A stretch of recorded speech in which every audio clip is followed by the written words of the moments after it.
بسم اللہ الرحمن الرحیم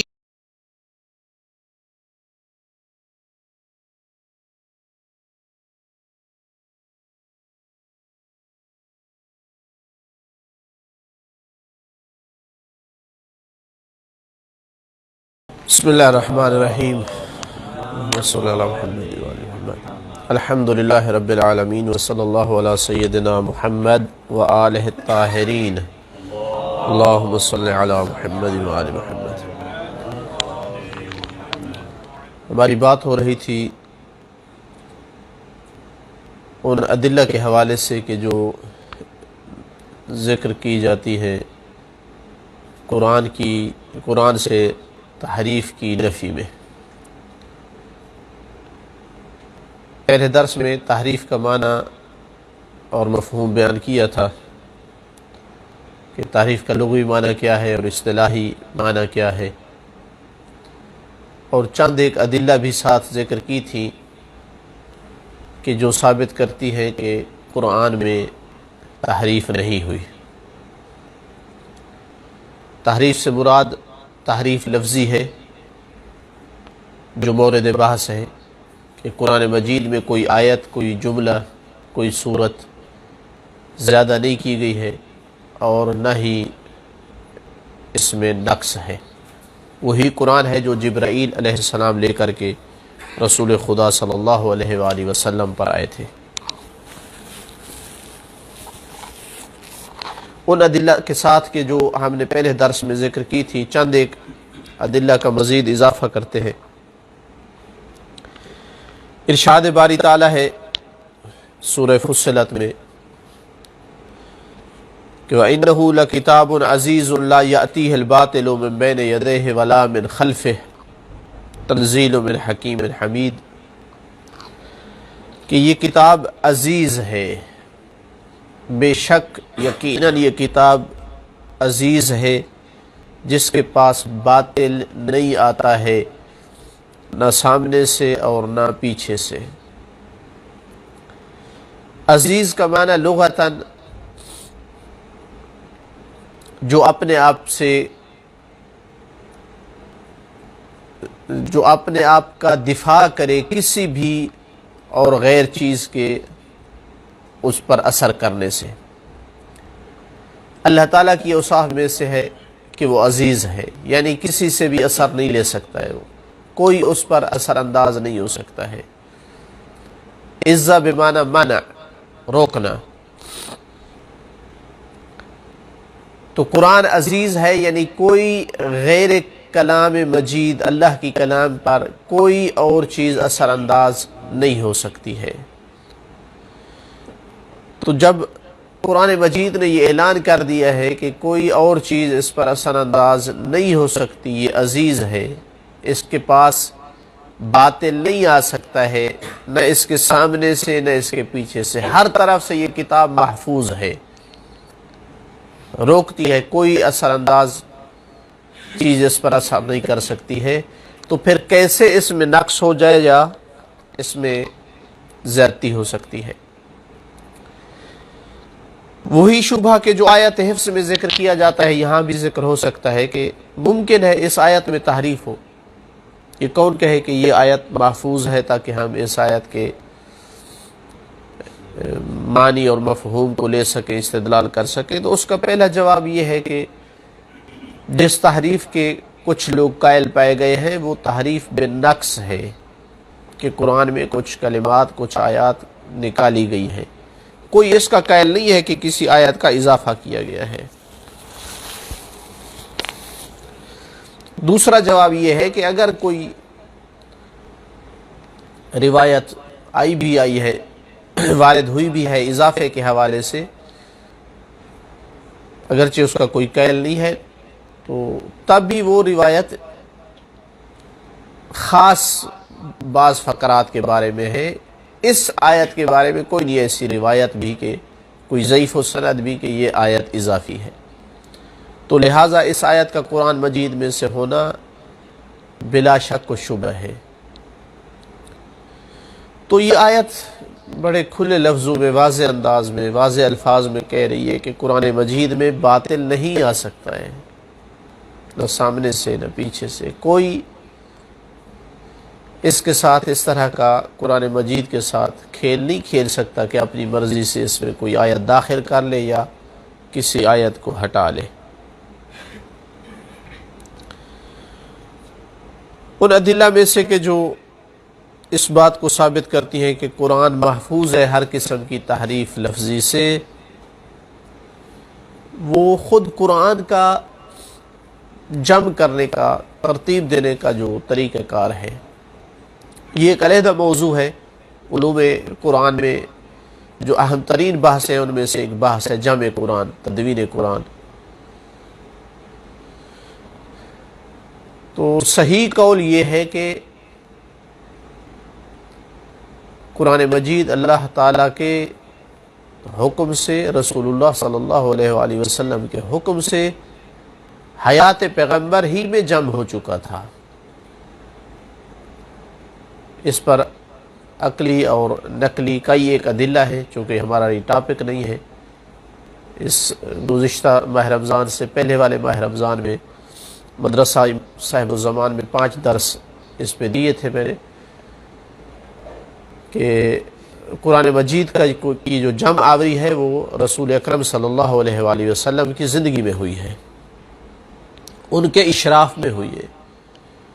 تو جب قرآن جمع ہو چکا تھا نبی پاک کی زندگی میں، تو پھر کیسے ممکن ہے کہ اس قرآن میں کوئی بندہ زیادتی کر سکے، اس میں کوئی کمی کر سکے؟ اصل سوچے ہی نہیں جا سکتا ہے۔ قرآن جمع شدہ ہے، اصحاب کے پاس موجود ہے، امکان ہی نہیں ہے اصلاً۔ اہم ترین ادلہ میں سے کہ جو قرآن کی تحریف کی نفی کرتی ہے، ان ادلہ میں سے ایک یہ ہے کہ ائمہ معصومین علیہ الصلاۃ والسلام ان کے ہوتے ہوئے کیسے تحریف ہو سکتی تھی؟ یعنی یا تحریف نہیں ہوئی اور یا پھر اعاذ باللہ تحریف ہوئی اور وہ خاموش رہے ہیں۔ تحریف قرآن پہ خاموش رہنا ممکن نہیں تھا۔ اب کوئی کہے کہ وہ بعض دفعہ تقیہ کر جاتے تھے ائمہ علیہ السلام بعض مسائل میں، تو ہو سکتا ہے کہ اس مسئلے میں تقیہ کیا ہو، تو اس کا جواب یہ ہے کہ تقیہ اگرچہ ائمہ علیہ السلام کا مذہب ہے، تقیۃ دینی و دین و آبائی لا دین لمن لا تقیۃ لہ، تقیہ مذہب ہے، امامیہ ہے، مذہب امامیہ کے خصائص میں سے ہے، لیکن تقیہ کا مورد ہوتا ہے۔ بعض جگہ تقیہ واجب ہوتا ہے تو بعض دفعہ تقیہ حرام ہوتا ہے۔ ائمہ علیہ السلام نے بعض قرآن مجید سے اہم یعنی اہمیت میں کم مسائل میں تقیہ نہیں کیا ہے۔ مثلا خود امام معصوم فرماتے ہیں کہ ہم نے پاؤں کا مسح کرنے میں تقیہ نہیں کیا ہے، ہم نے عمرہ تمتع میں تقیہ نہیں کیا ہے، جبکہ مخالف بڑے شد و مد سے ان چیزوں کو ختم کرنا چاہ رہا تھا، تبدیل کرنا چاہ رہا تھا، لیکن ائمہ نے تقیہ نہیں کیا ہے۔ اپنی امامت پہنچاتے رہے، امامت کا پیغام، اسی وجہ سے آج کروڑوں لوگ ماننے والے ہیں ان کے۔ تو اگر قرآن مجید میں تحریف تھی اور اصلی قرآن اور تھا تو اپنے چاہنے والوں تک پہنچاتے رہتے کہ بھائی صحیح قرآن یہ ہے، لیکن وہ سارے ہمارے معصوم ائمہ یہی قرآن پڑھتے تھے، نماز میں، تلاوت میں لوگوں کو اسی قرآن کے پڑھنے کا حکم دیتے تھے۔ تو یہ کیسے ممکن ہو سکتا ہے کہ اتنا بڑا مسئلہ، قرآن کی تحریف کا مسئلہ جو اساس ہے ہمارا مسلمانوں کی تعلیمات کا مرکز ہے، حتیٰ سنت بھی پہچان کرنی ہے کہ صحیح سنت ہے یا نہیں تو قرآن پہ پیش کرنا ہے، تو کیسے اس میں تحریف ہوتی رہی اور ائمہ معصومین علیہ السلام اس پہ خاموش رہے؟ یہ ممکن نہیں ہے۔ اصلا ان کو مامور ہی دین کی حفاظت کے لیے کیا گیا تھا، تو جو شخصیت دین کی حفاظت پہ معمور ہو وہ قرآن کی تحریف پہ خاموش ہو سکتی ہے، یہ چیز عقل میں آنے والی نہیں ہے۔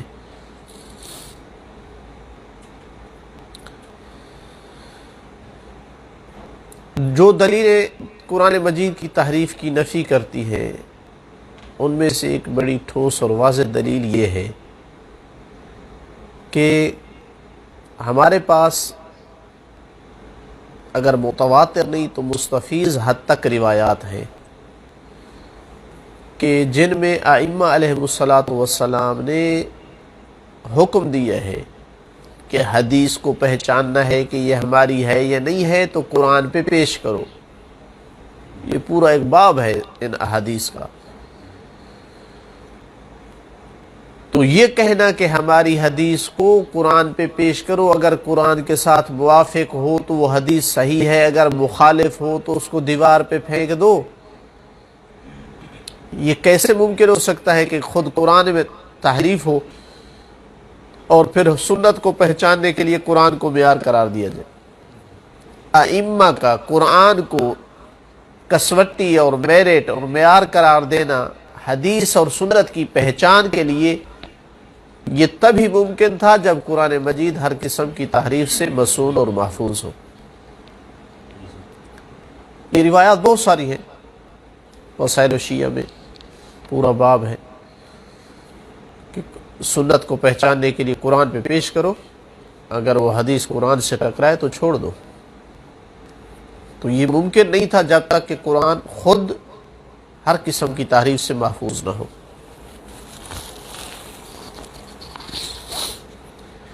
انہی ادلہ میں سے کہ جو بالکل واضح طور پر قرآن مجید کی میں ہر قسم کی قرآن مجید سے تحریف کی نفی کرتی ہے، حدیث ثقلین ہے، متواتر حدیث ہے، فریقین نے نقل کیا ہے کہ میں تمہارے درمیان دو ثقل یا ثقل چھوڑ کے جا رہا ہوں، کتاب اللہ و عطرتی اہل بیتی، جب تک ان سے تم متمسک رہو گے تو گمراہ نہیں ہوگے۔ تو نبی پاک کا یہ چیلنج دینا کہ جب تک ان سے متمسک رہو گے تو تم گمراہ نہیں ہوگے، یہ کب ممکن تھا؟ اصلاً یہ تب ممکن تھا جب قرآن مجید اپنی اصلی حالت پہ محفوظ ہو۔ اس قرآن میں گارنٹی ہو سکتی ہے کہ جو اس سے متمسک ہو جائے تو وہ جو ہے گمراہی سے بچ جائے۔ تو اس سے معلوم ہوا کہ نبی پاک صلی اللہ علیہ وآلہ وسلم اس حدیث کے ذریعے سے اعلان فرما رہے ہیں کہ یاد رکھنا قیامت تک کے لیے قرآن مجید اپنی اصلی حالت پہ باقی رہے گا، اور جو اس سے متمسک رہے گا تو وہ گمراہی سے محفوظ رہے گا، چونکہ وہی قرآن بچا سکتا تھا گمراہی سے جو قرآن اپنی اصلی حالت پہ باقی ہو۔ عیاذ باللہ اگر محرف شدہ تحریف شدہ قرآن ہو جاتا تو جس طرح بنی اسرائیل کی تحریف شدہ کتابوں نے ان کو گمراہی سے نہیں بچایا، تو قرآن مجید میں بھی پھر گمراہی سے بچنے کی گارنٹی نہ رہتی۔ یہ چند ایک مہم ترین دلیلیں تھیں، اور بھی ذکر کی جا سکتی ہیں جو قرآن مجید کو ہر قسم کی تحریف سے محفوظ اور پاک ثابت کرتی ہیں۔ یعنی بالخصوص شیعہ حضرات کے جو پوری طرح مطلع ہیں، اپنے مصادر اور اپنے مدارک پر متوجہ ہیں، تعامل کرتے ہیں، وہ تحریف کے قائل نہیں ہو سکتے، چونکہ ائمہ علیہ الصلوۃ والسلام نے ہر مشکل اور ہر فتنے میں قرآن مجید کی طرف رجوع کا حکم دیا ہے کہ جب بھی پریشانی ہو جائے، فتنہ کھڑا ہو جائے، کوئی ہو جائے، قرآن مجید سے تمسک کرو، قرآن مجید تمہیں فتنے میں غرق نہیں ہونے دے گا، قرآن مجید تجھے نجات دلائے گا، قرآن مجید تمہیں قبر میں تمہارے ساتھ اس جو ہے وہ تمہیں انس حاصل ہوگا، محشر میں بھی تمہاری شفاعت کرے گا۔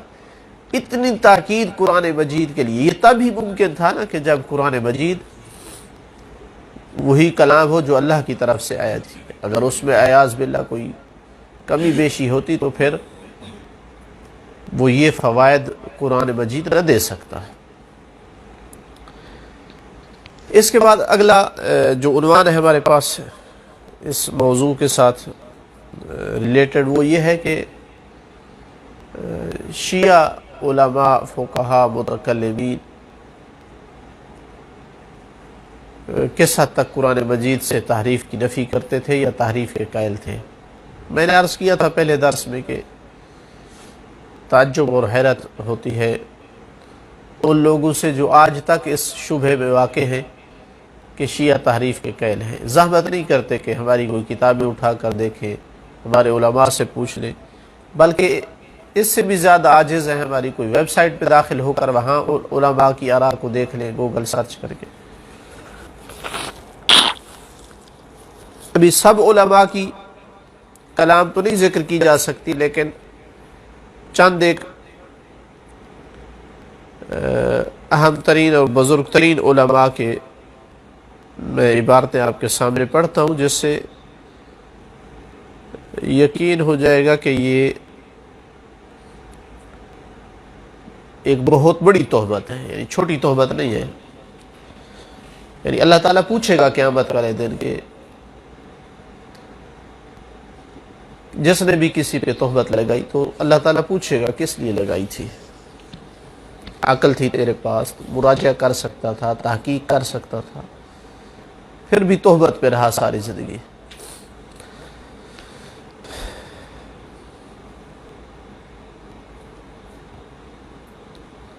کئی ایک ہمارے علماء نے صرف یہ نہیں کہا کہ تحریف نہیں ہے قرآن میں، بلکہ کہا ہے کہ شیعہ کا اجماع ہے اس پر۔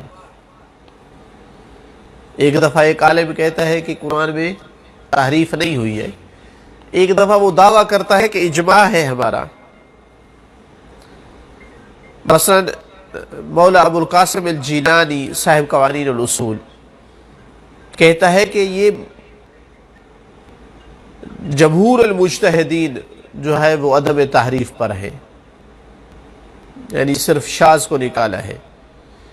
اسی طرح شیخ کاشف الغطاء اصل الشیعہ و اصول شیعہ میں لکھتے ہیں علیہ اجماع الشیعہ الامامیہ، شیعہ امامیہ کا اجماع ہے۔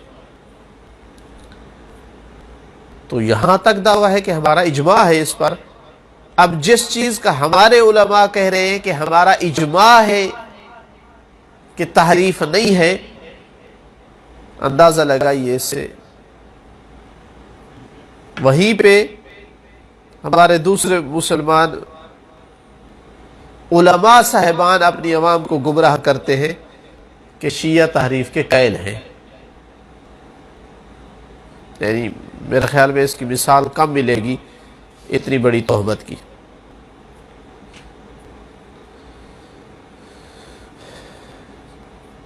سب سے پہلے آتے ہیں ہم شیخ صدوق کی طرف،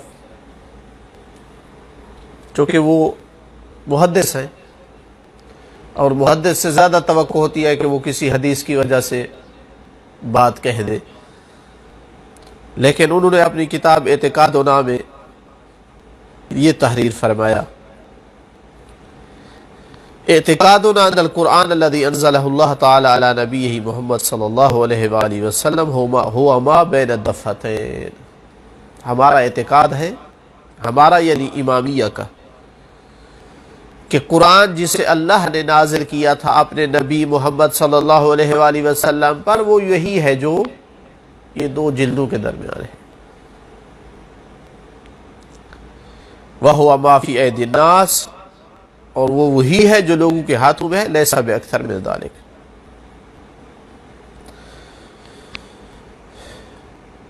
قال، یعنی مطلب ہے کہ یہ اتہام پرانا ہے۔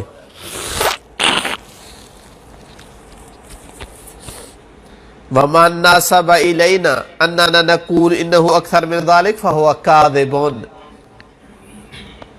اور جو کہتا ہے کہ شیعہ کے پاس قرآن ہے، جو لوگوں کے پاس جو قرآن ہے اس سے کچھ زیادہ ہے، تو یاد رکھنا یہ آدمی جھوٹا ہے، ہم اس طرح کی بات سے بری ہیں۔ ان کے بعد بڑا نام کس کا ہے؟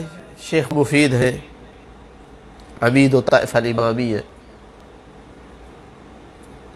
اوائل المقالات میں لکھتے ہیں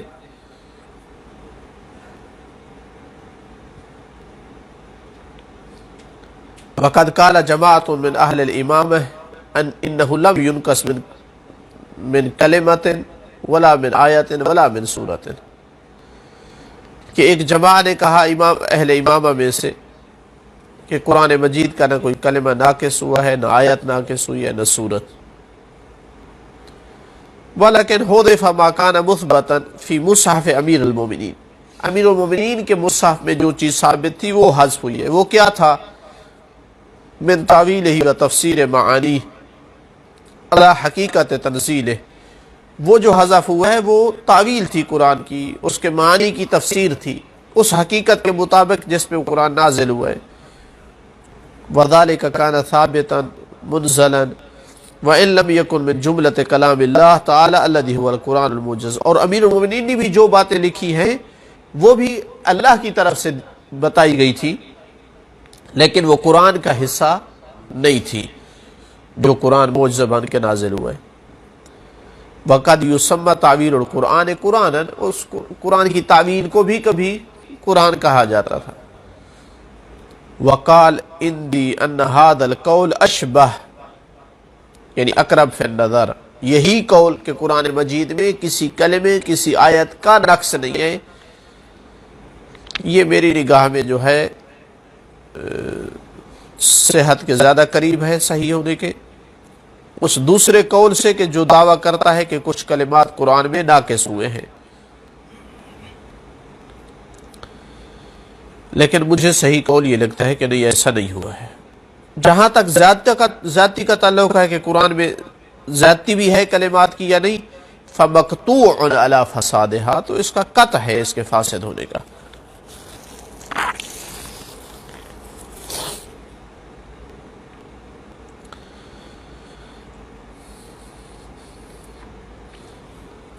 اسی طرح مثلا المسائل السرویہ کا جو اجوبہ لکھے، اجوبۃ المسائل السرویہ، یہ خاص علاقے سے سوال آتے تھے تو ان کے جواب لکھتے تھے، تو وہ پھر ایک رسالے کی شکل بن جاتی اور اسی علاقے کے نام سے جو ہے وہ اس رسالے کا نام رکھا جاتا.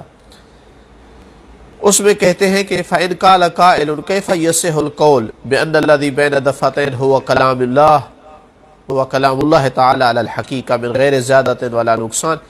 کیسے کہا جا سکتا ہے، یا تم کیسے کہتے ہو کہ قرآن مجید حقیقتاً وہی ہے جو یہ ہمارے ہاتھوں میں موجود ہے، اس میں کوئی کمی اور زیادتی نہیں ہے، جبکہ تم ائمہ سے ایسی روایات کرتے ہو جن سے معلوم ہوتا ہے کہ نہیں قرآن میں تبدیلی ہوئی ہے. مثلا تم کہتے ہو کہ اصل قرآن یہ تھا کنتم خیر ائمۃ اخرجت، خیر امت نہیں تھا، تم یہ روایت نقل کرتے ہو. تم کہتے ہو کذالک جعلناکم ائمۃ وسطا، امتا نہیں ائمۃ، ایسی روایات نقل کرتے ہو، پھر کہتے ہو کہ نہیں قرآن مجید میں کوئی تبدیلی نہیں ہوئی.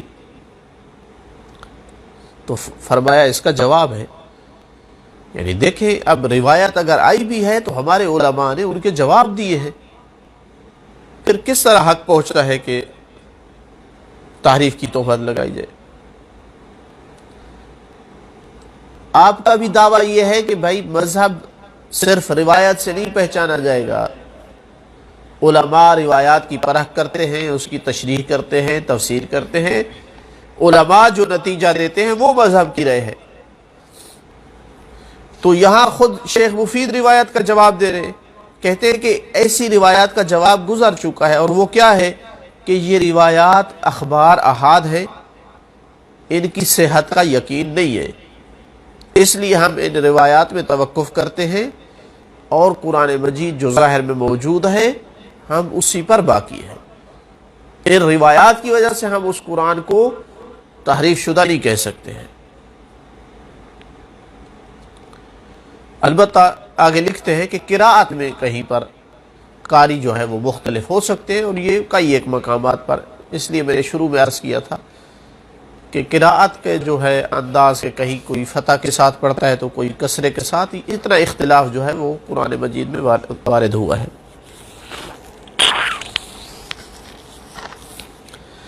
شیخ مفید کے بعد جو ہے بڑا نام ہمارے علماء میں سید مرتضی علم الہدا، انہوں نے بھی اپنا ایک رسالہ ہے مسائل طرابلسیات، ان مسائل کے جواب میں لکھا تھا.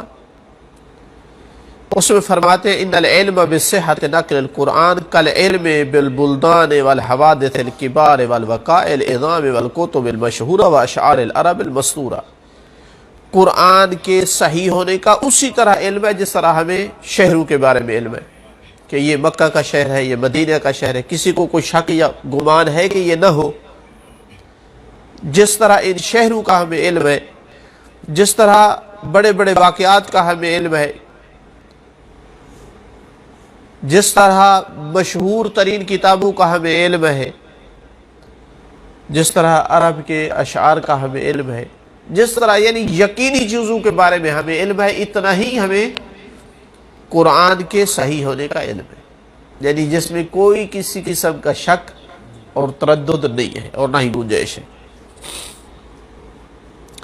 آگے اس کا سبب لکھتے ہیں کہ کیوں ہے. کہتے ہیں اس وجہ سے کہ بہت زیادہ اہمیت دی گئی قرآن کو، اس کے حفاظت کرنے کو، اس کی آگے نقل کرنے کو. یعنی قرآن مجید کے ساتھ جتنی وابستگی تھی لوگوں کی اور جتنی قرآن مجید کو اہمیت دی، اس کی کوئی مثال نہیں ملے گی کسی کتاب کی.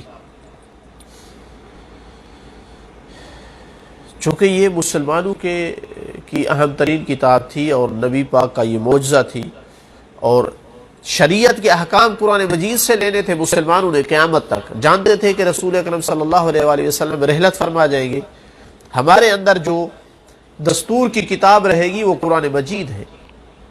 اس وجہ سے شدید ترین جو ہے وہ طریقے سے قرآن مجید کے ساتھ وابستہ تھے اور اس کی حفاظت اور اس کو حفظ کرنے اور اس کو لکھنے میں مصروف تھے.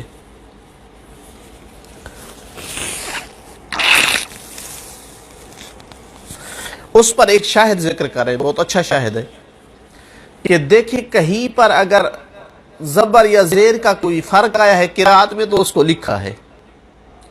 بتائیں ذرا کسی اور کتاب کی اس طرح لکھا گیا ہو، اس پر کئی مثلا تفسیریں لکھی گئی ہوں کہ یہ جو شعر کی کتاب ہے یا نثر کی کتاب ہے، اس لفظ کو کچھ نے یہ پڑھا ہے اور کچھ نے یہ پڑھا ہے.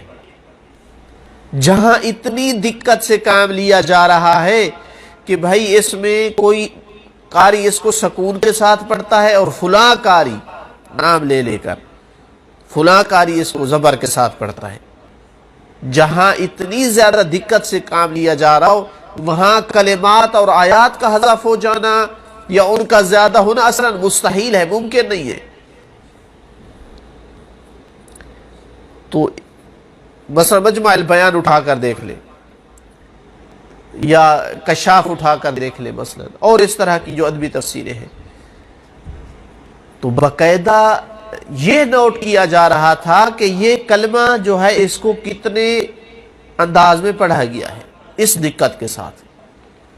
وہاں آپ کہتے ہیں کہ کوئی آیات محذوف ہو گئی ہیں، اصلا نقص ہو گئی ہیں یا کوئی اضافہ ہو گیا ہے، اصلا کیسے ممکن تھا؟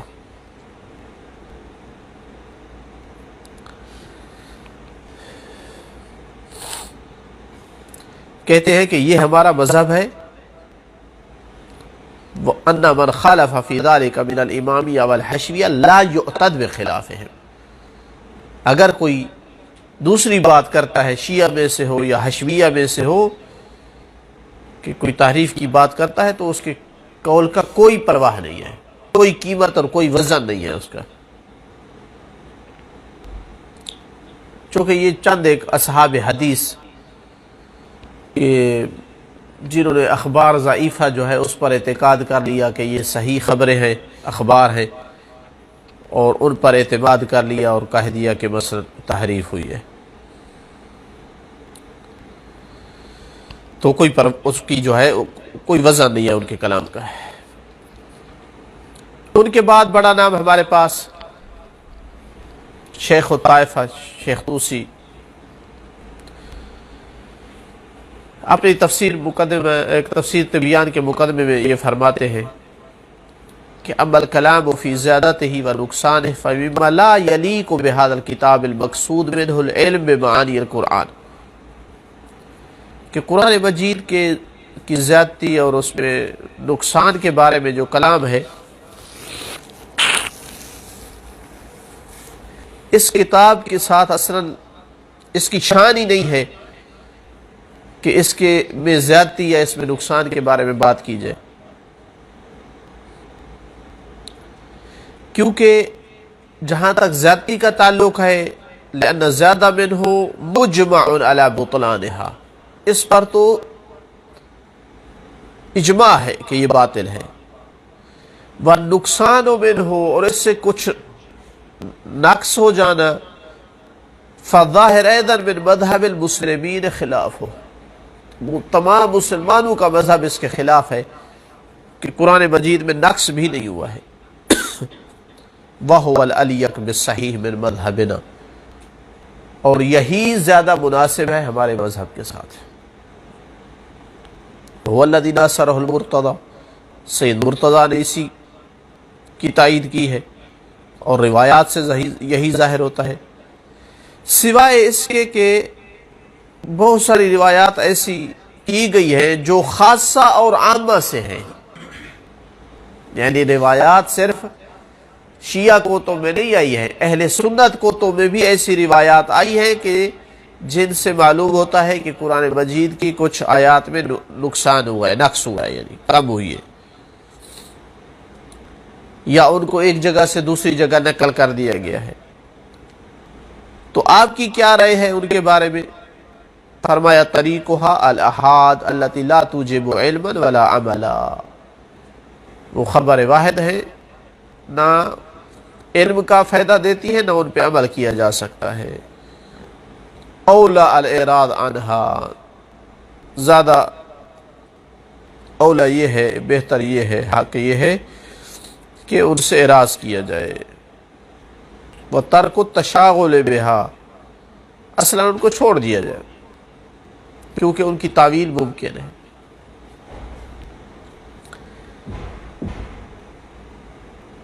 چھٹی صدی ہجری کے ہیں طبرسی علیہ رحمہ، ابو علی فاضل بن حسن الطبرسی، وہ بھی چونکہ قرآن مجید کی ایک سے زیادہ تفسیر لکھنے والے ہیں، تو وہ کیا فرماتے ہیں تحریف کے حوالے سے؟ فرماتے ہیں کہ الکلام فی زیادت القرآن و نقصانہ مما لا یلیق بالتفسیر، قرآن مجید کے میں زیادتی اور یا اس کے میں نقص کے بارے میں کلام کرنا تفسیر کے ساتھ مناسب نہیں ہے، چونکہ جو زیادتی ہے قرآن میں اس کا باطل ہونا مجمع علیہ ہے، یعنی اجماع ہے کہ قرآن میں زیادتی نہیں ہوئی ہے۔ جہاں تک نقصان کا تعلق ہے تو سنیوں میں سے، اہل سنت میں سے، حشویہ اور ہمارے میں سے کچھ لوگوں نے روایات کی ہیں کہ قرآن میں کچھ تبدیلی اور نقص واقع ہوا ہے۔ وَالصَّحِيحُ مِنْ مَذْهَبِ أَصْحَابِنَا خِلَافُهُ، ہمارے اصحاب کا جو مذہب ہے اس میں صحیح یہ اس کے خلاف ہے کہ کوئی نقص جو ہے قرآن میں نہیں ہوا ہے۔ اس کے بعد بڑا نام ہمارے علماء میں سے علامہ ہلی، شیخ حسن بن یوسف بن مطہر، مسائل المہناویہ، اس کے جواب میں کہ جب سید المہنا یا مہنا ہے، انہوں نے جب سوال کیا قرآن مجید کے بارے میں کہ اس میں کوئی نقص ہوا ہے یا زیادتی ہوئی ہے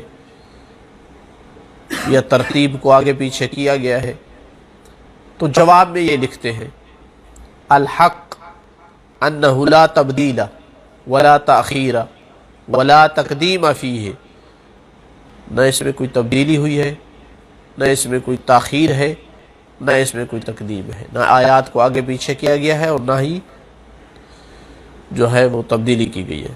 وَأَنَّهُ لَمْ يُزَدْ وَلَمْ يُنْقَصْ، نہ اس میں نقص کیا گیا ہے نہ اس میں زیادتی کی گئی ہے۔ وَنَعُوذُ بِاللَّهِ تَعَالَى مِنْ أَنْ يُؤْتَقَدْ مِثْلُ ذَلِكَ، اور میں اللہ سے پناہ مانگتا ہوں اس بات سے کہ کوئی یہ اس طرح کا عقیدہ رکھے کہ قرآن مجید میں زیادتی یا کمی ہوئی ہے۔ فَإِنَّهُ يُوجِبُ التَّطَرُّقَ إِلَى مُعْجِزَةِ الرَّسُولِ الْمَنْقُولَةِ بِالتَّوَاتُرِ، یہ اتنا خطرناک مسئلہ ہے کہ قرآن مجید میں تحریف کا قائل ہونا، یعنی جو رسول اللہ کا معجزہ ہے اس میں شک کرنا ہے، جبکہ وہ تواتر کے ساتھ نقل ہوا ہے۔ یہ ایک دلیل کی طرف اشارہ کر رہے ہیں کہ قرآن مجید ہم تک خبر واحد کے ذریعے سے نہیں آیا ہے کہ اس میں شک کیا جائے کہ شاید کسی کو اشتباہ ہو گیا ہو، زیادتی کر لی ہو، یا بھول گیا ہو، کوئی کلمہ اس سے رہ گیا ہو۔ قرآن مجید تواتر کے ذریعے سے آیا ہے، اور تواتر کا مطلب ہوتا ہے کہ اتنی جماعت نے نقل کیا ہے کہ عادتاً مستحیل ہوتا ہے ان کا جمع ہونا کذب پر، خطا پر، سہو و نسیان پر۔ ممکن نہ ہو کہ اتنی بڑی جماعت مل کر وہ جھوٹ بول لے یا سب کے سب خطا اور اشتباہ یا سہو و نسیان پہ جمع ہو سکے۔ تو یہ تواتر بھی ایک مستقل دلیل ہے قرآن مجید میں تحریف کے نہ ہونے پر۔ یہاں تک ہم کہتے ہیں علماء علامہ جو ہے حد فاصل ہیں، متقدمین اور متاخرین علماء۔ تو یہ تھے متقدمین علماء اور ان میں سے آخر علامہ تک کے اقوال۔ اگلے درس میں انشاءاللہ جو ہے علامہ حلی کے بعد جو متاخرین ہیں ان میں سے چند ایک اقوال کو ذکر کریں گے، اور اس کے بعد انشاءاللہ جو اگلا ٹاپک ہوگا۔ والحمدللہ رب العالمین۔